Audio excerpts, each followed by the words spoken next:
In the previous video, we talked about some Japanese caregiving terms I commonly encountered in my workplace. If you haven't seen that video yet, I've left a link in the description below. We began that video with this word. In contrast, allow me to start this one with this. Kaijo. Once you start your job here as a caregiver, it would be inevitable for you to encounter a bunch of Japanese words, and that includes Kaijo. So much so that the lines between Kaijo and Kaigo may get blurred sometimes. Although these words are similar in some ways, they are not the same. So what's the difference? To put it simply, Kaigo refers to care, long-term care, which includes but not limited to physical care, livelihood, emotional, and social support. On the other hand, Kaijo refers to assistance, short-term assistance in a person's daily life, which includes but not limited to eating, the use of the toilet, bathing, dressing, walking, etc. I usually think the difference between these two as something related to time. That is, in Kaigo, the support or care you provide would inevitably take a long time. For example, livelihood and emotional support to a person would obviously need a long time frame. Physical care such as rehabilitation would take months. On the contrary, in Kaijo, the support or care you provide would only take a short amount of time. For example, assisting the elderly to change clothes or take a shit. Taking a shit would only take a few minutes at a time. No one takes a shit for hours. If you do though, dude, visit a doctor.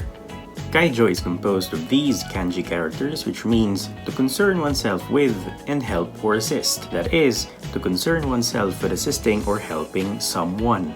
Sandai Kaijo. Sandai Kaijo or Sandai Kaigo refers to the three important fundamentals of caregiving: Shokuji Kaijo, Haisetsu Kaijo, and New Yoku Kaijo. These are the big three of care and are always uttered in a caregiving workplace here in Japan. Shokuji Kaijo, which just means concerning yourself with assisting someone in the matters of eating. One of the things you must consider before assisting someone in eating something is their posture, or in Japanese, shisei, which is composed of the characters for the forces or energy used to assume a shape, form, or a figure. Another word related to Shokuji Kaijo is nomikomu, which means to drink or to swallow completely or thoroughly. The onomatopoeic word gokkun also means the same thing, and you can use it as a verb by adding suru. The next word also related to Shokuji Kaijo is Shokuji Keitai, or the form, shape, figure, appearance of your meal. Speaking of meals, allow me to share with you one of the important topics in the National Caregiver Certification Exam, the 5 classifications of Shokuji Keitai. First, we have the Jo Shoku, or just regular diet, and I don't really think I have to define this one. Next is Nanmeshi, or soft rice, which includes staples like soft rice, obviously, and porridge. Basically, it's just Jo Shoku with a lot of water in it to make it softer. This diet is especially made for those people with weak stomachs, and cannot chew properly.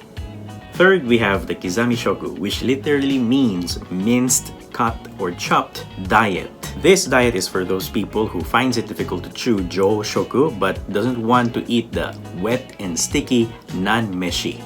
Then we have the Mikisa Shoku, or Pesto Shoku. In this diet, the food is put into a mixer, thus Mikisa Shoku. This diet is for those people with high risk of pulmonary aspiration and finds it difficult to chew or swallow food. As such, tormizai is often added into a Miksa Shoku. Lastly is the Sofuto Shoku, which literally looks like Jo Shoku in appearance, but is soft enough to be crushed by the tongue alone. No need for teeth or dentures.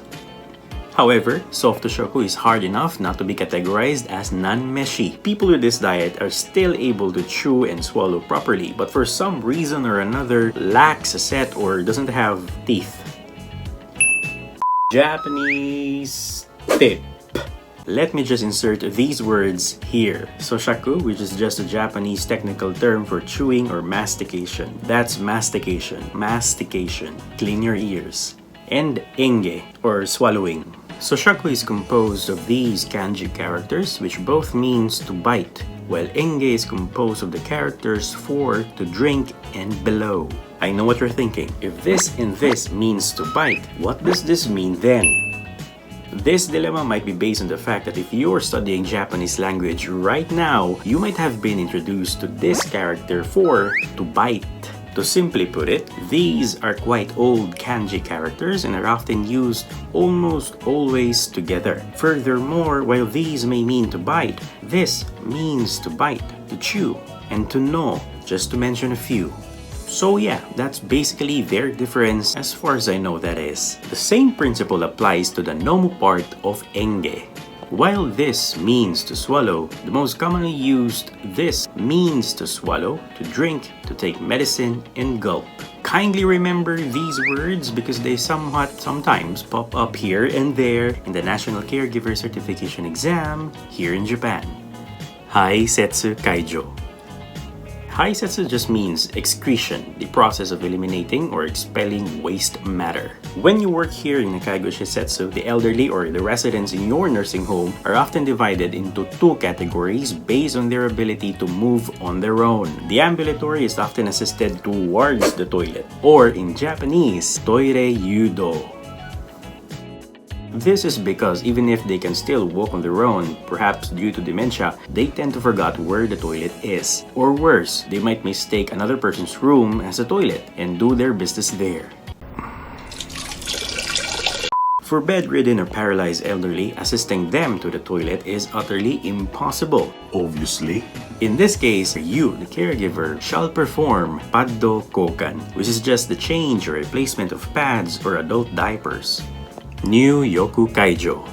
New Yoku literally means entering or going inside the bath. And one of the most commonly encountered words concerning New Yoku Kaijo is kigai, or in English, change of clothing.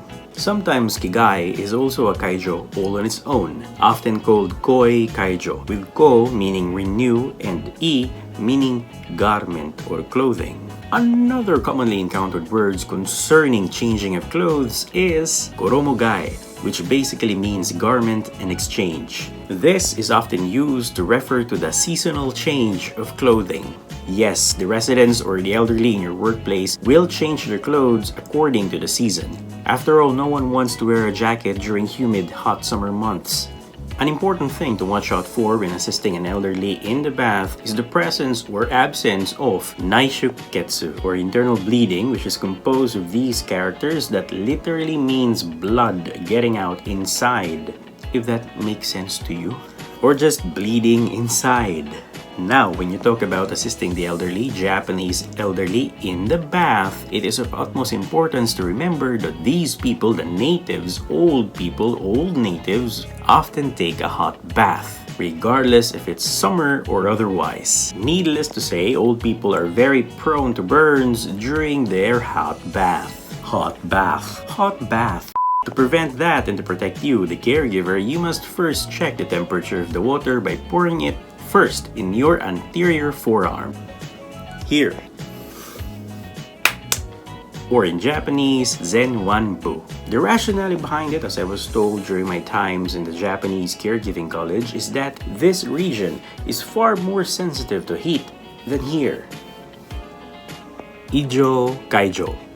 The next Kaijo we will discuss in this video that is not included in the Sandai Kaijo is Ijo Kaijo, or in English, roughly, transfer assistance.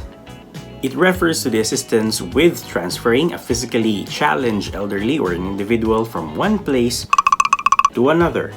For example, before breakfast, you as the caregiver would have to wake the residents up and transfer those who aren't able to do it on their own from their bed to the wheelchair. During baths, bedridden residents are often carried by a couple of caregivers from the bed to a stretcher. That mainly depends on the size of the elderly. If their weight is thrice or more than your own, then a couple of caregivers wouldn't be enough.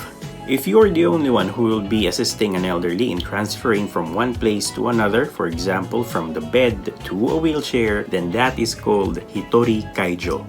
If you do a Kaijo, whatever Kaijo that is, with a fellow care worker, then that is called Futari Kaijo. There might be words for 3 or more caregivers doing the same Kaijo cooperatively, but as of today, I've never heard of it. If you've heard it though, please let us know or share your knowledge in the comments down below. I'm open to learning new things. Obviously, Ijo o Kaijo is one of the most commonly repeated activities in your workplace as a caregiver. Unless, of course, the company generously provides a pneumatic machine, or all the residents, absolutely all of them, are ambulatory.